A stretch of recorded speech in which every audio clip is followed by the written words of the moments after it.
사흘째 되던 날 갈릴리 가나에 혼례가 있어 예수의 어머니도 거기 계시고 예수와 그 제자들도 혼례의 청함을 받았더니 포도주가 떨어진지라. 예수의 어머니가 예수에게 이르되 저들에게 포도주가 없다 하니 예수께서 이르시되 여자여 나와 무슨 상관이 있나이까? 내 때가 아직 이르지 아니하였나이다. 그의 어머니가 하인들에게 이르되 너희에게 무슨 말씀을 하시든지 그대로 하라 하니라. 거기에 유대인의 정결 예식을 따라 두세 통 드는 돌 항아리 6이 놓였는지라.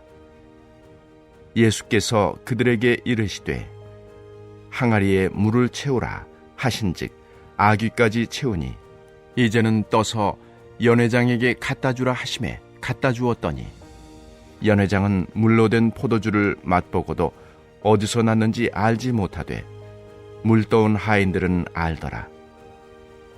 연회장이 신랑을 불러 말하되 사람마다 먼저 좋은 포도주를 내고 취한 후에 낮은 것을 내거늘 그대는 지금까지 좋은 포도주를 두었도다 하니라. 예수께서 이 첫 표적을 갈릴리 가나에서 행하여 그의 영광을 나타내시매 제자들이 그를 믿으니라. 그 후에 예수께서 그 어머니와 형제들과 제자들과 함께 가버나움으로 내려가셨으나 거기에 여러 날 계시지는 아니하시니라. 오늘도 말씀으로 하루를 여시고 또 말씀으로 하루를 사시는 우리 안디옥회 성도님들을 주님의 이름으로 사랑하고 축복합니다. 오늘 본문은 여러분들이 너무도 잘 아시는 가나의 혼인잔치 이야기입니다. 예수님이 말씀하시니 물이 변하여 포도주 됐네. 물을 포도주로 변하게 하신 기적. 이 가나 혼인잔치의 이야기는 요한복음에만 나오는 말씀입니다. 이처럼 요한복음은 마태복음, 마가복음, 이 누가복음, 소위 공관복음이라고 하는 이 복음들과는 기록된 시기도 그렇고 성격과 내용이 조금은 다릅니다. 요한복음은 예수님의 정체성, 즉 예수 그리스도가 곧 하나님의 아들이시면서 창조주이시며 길이요 진리요 생명 되시는 구원자이시고 태초부터 하나님과 함께 계신 삼위일체 하나님의 본체이심을 나타내주고 있는 것입니다.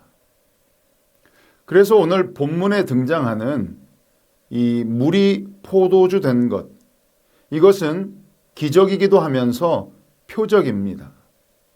여러분, 표적은 무엇인가를 나타내주기 위한 목적으로 행하는 기적이라고 할 수 있겠죠.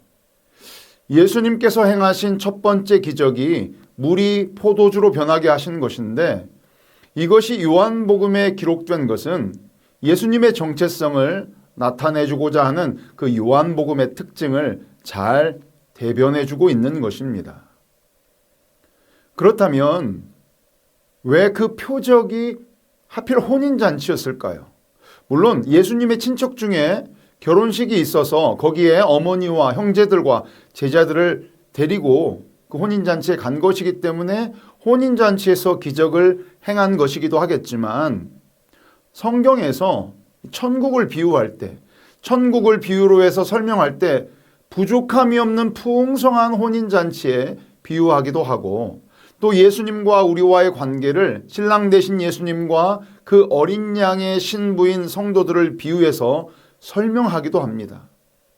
다시 말해 혼인관계는 언약을 의미하는 것이고 혼인잔치의 비유를 통해서 구약의 언약인 그 율법에서 이제 새로운 언약, 즉 예수님의 십자가 고난과 부활로 인해서 구약의 언약인 율법은 소멸하고 은혜의 언약인 십자가의 보혈의 새로운 언약이 우리에게 주어졌음을 이 혼인잔치 포도주 비유로 말씀해주고 있는 것입니다.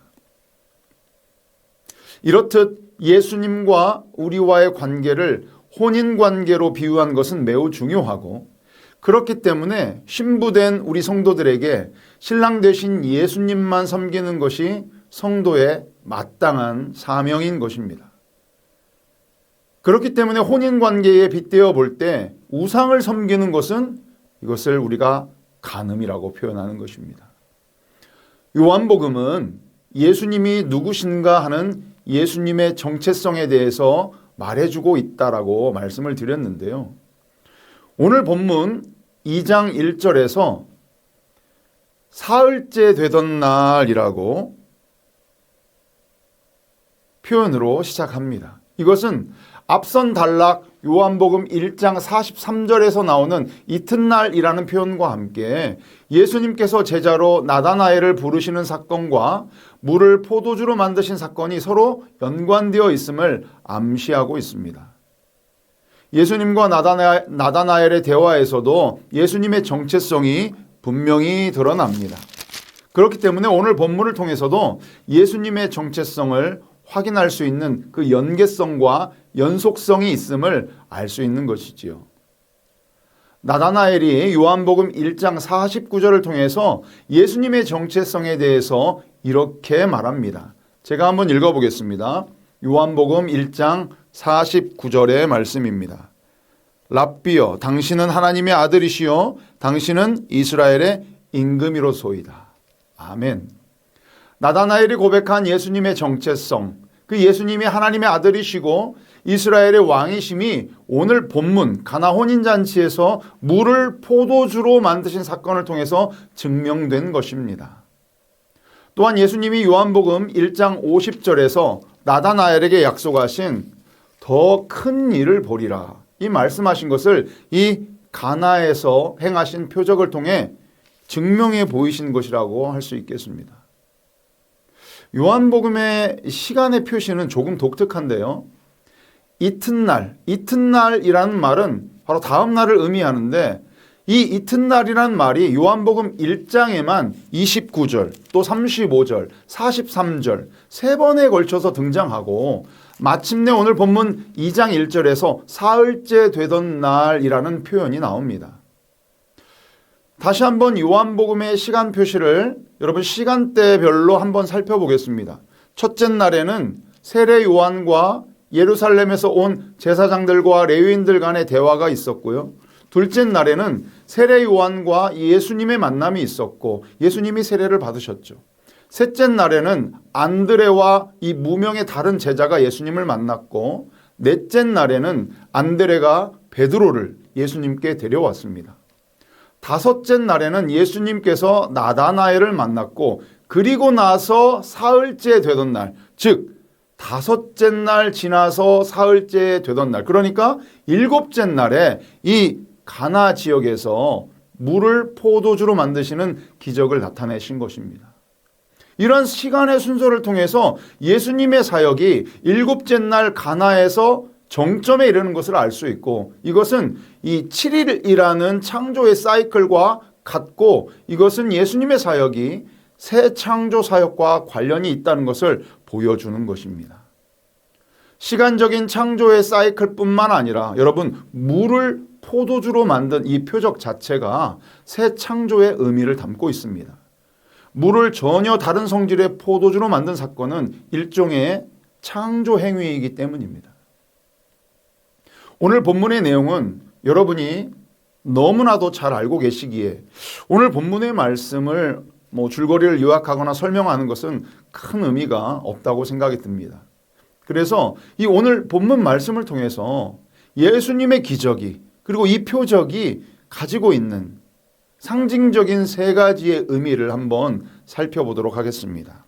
첫 번째 의미는 이 혼인잔치의 포도주 기적은 새로운 나라가 도래했음을 상징하는 것입니다. 앞서 말씀드렸듯이 예수님께서도 혼인잔치를 예로 들면서 하나님의 나라를 설명하셨고 요한복음의 저자 요한은 계시록 19장 9절에서도 하나님의 나라를 혼인잔치로 묘사했습니다. 따라서 이 가나 혼인잔치의 기적은 약속하신 메시아의 오심으로 말미암아 백성들이 새로운 시대에 새로운 하나님의 나라에서 풍성한 은혜를 경험하게 될 것을 상징적으로 암시하는 것입니다. 이 가나 혼인잔치의 기적이 두 번째로 상징하는 의미는 무엇이냐면 구약 율법의 시대가 가고 새 언약의 은혜의 시대가 시작되었다는 것을 말해줍니다.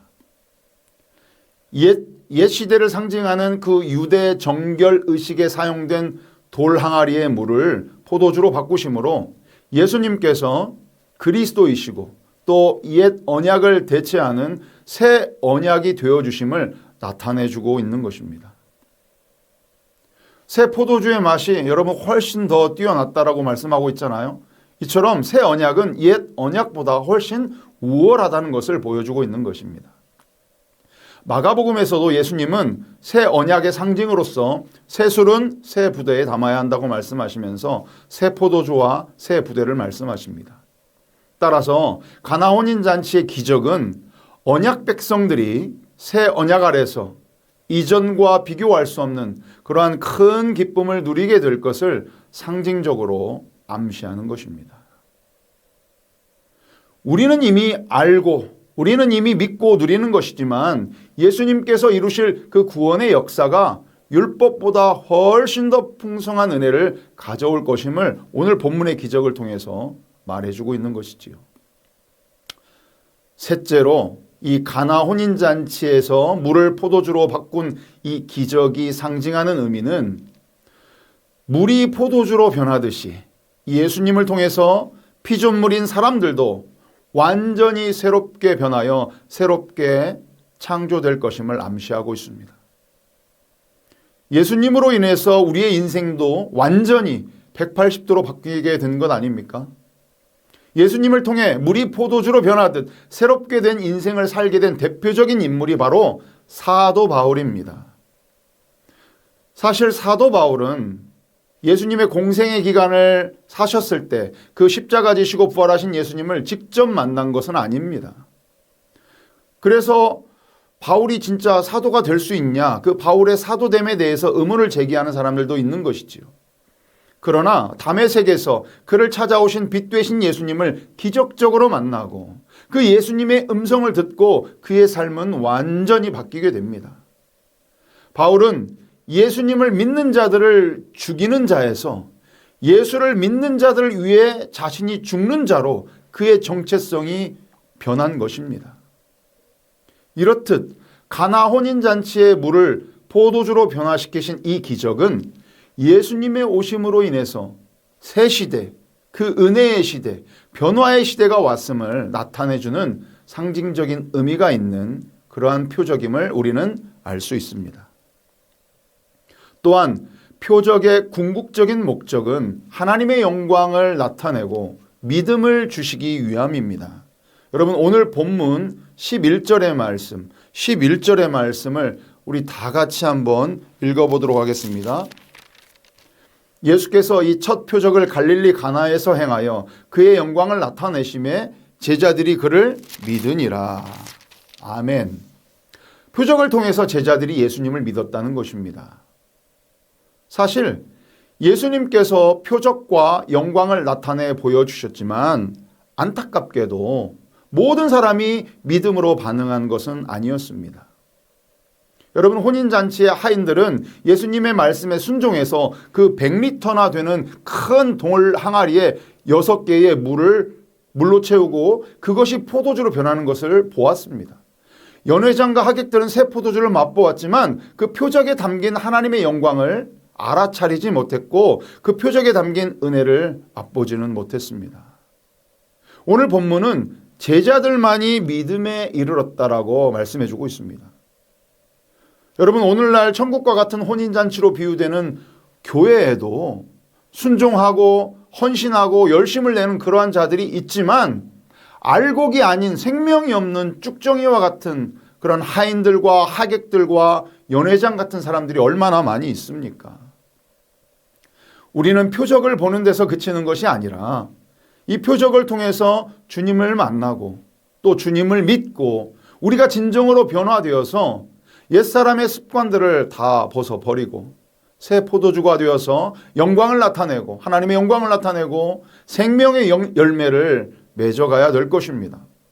물을 포도주로 변화시키신 것처럼, 사울을 바울로 변화시키신 것처럼 죄인된 우리를 변화시키사 의롭게 하신 것, 또 하나님의 자녀로 살며 오늘 찬양하고 예배하는 삶, 여러분 이것이 기적이고 표적입니다. 결국 우리의 변화된 삶을 통해서 하나님의 영광이 나타나야 하는 것이고, 우리를 변화시키사 우리를 주님의 자녀 삼으시고 제자로 부르신 그 목적 또한 많은 사람들로 하여금 예수를 믿게 하기 위한 것입니다. 예수님께서 표적을 보이신 것은 사람들의 믿음을 위함이요 믿고 영생을 얻게 하기 위함이었음을 이 요한복음의 마지막을 통해서 우리는 알 수 있습니다. 요한복음 20장 30절과 31절의 말씀을 제가 한번 읽어보도록 하겠습니다.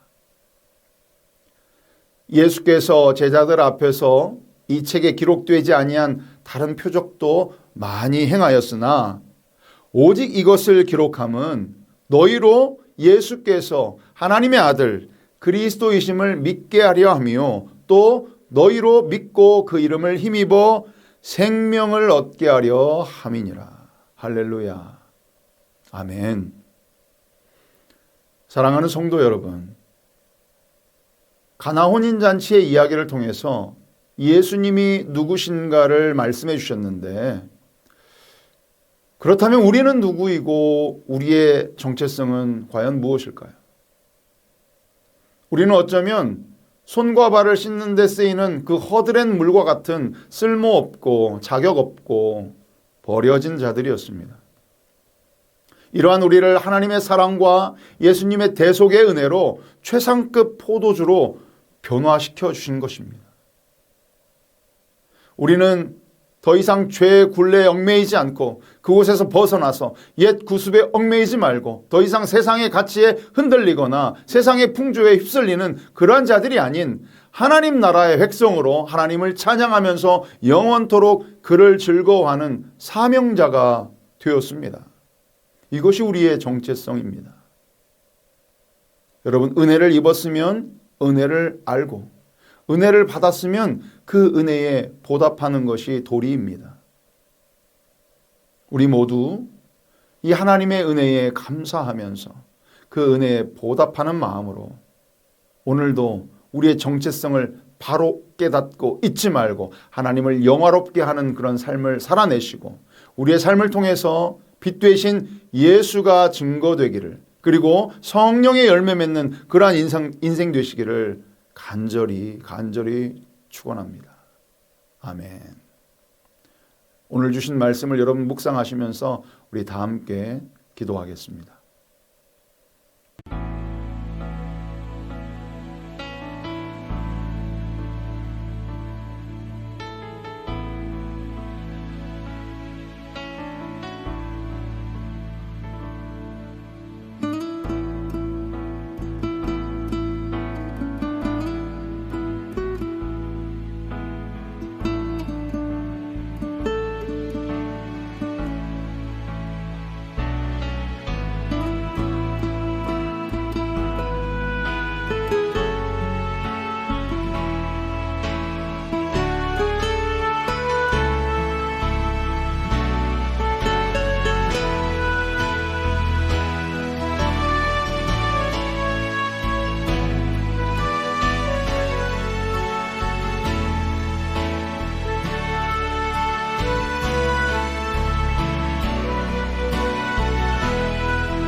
감사합니다.